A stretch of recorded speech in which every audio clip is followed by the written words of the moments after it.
Thank you. I think there's critics in this House who will argue that this bill won't build a single house, and we think we all know who they are.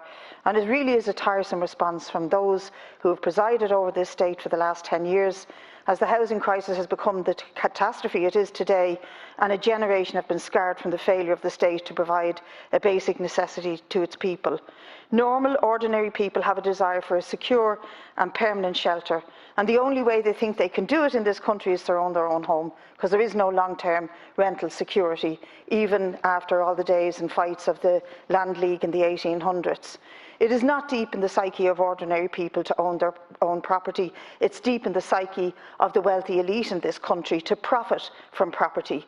The nexus of estate agents, financiers, consultants, stockbrokers, builders, developers, and the legal apparatchiks around them all make sure that housing policy is made for them, our laws and legislation are made for them, from planning and development acts to tax laws and law and order acts themselves. There is always a housing crisis for the poorest in society, but it is not a crisis that is a mistake.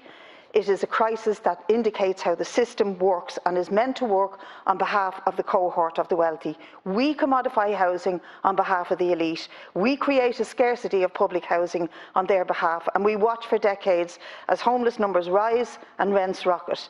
And now we watch as vultures and cuckoos snatch available homes with the promise that the state will pay exorbitant lease and rents from them for 25 years and then hand back the homes in good nick to them 25 years later. We have scrapped rules and regulations on sizes, on aspects of property, on the height of property, on the standards that we expect them to be built to, and we treat builders and developers as if they had some need for profit that was a natural occurrence of God and needed to be accommodated. We do this even as the crisis worsens before our eyes and have a whole range of justifications and reasons, but mostly it's because it suits that cohort that I speak about. This state and its past government have a deep resistance to rights of citizens, be that the rights of legislating for children with disabilities, with autism, the educational rights of people, or even something as basic as housing. We've for years and years talked referentially about our constitutional respect for private property rights. Well, we have never accepted that constitutional priority for private rights over the common good, and it doesn't explain all the failures of the state.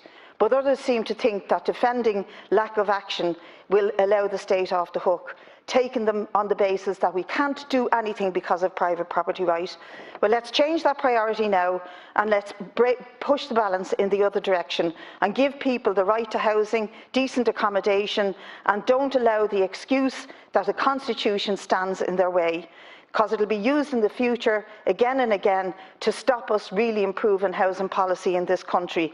We have to start now to defend people's basic right and their basic human need over the right of someone else to profit from their misery. And we also have to start looking at what we are doing to our cities and towns in the terrible planning decisions that are being made without any democratic oversight on them by locally elected councillors. That has to end, and if it doesn't end, we are going to see, as has been said by other deputies, a mass angry movement on the streets, something like you've never seen before.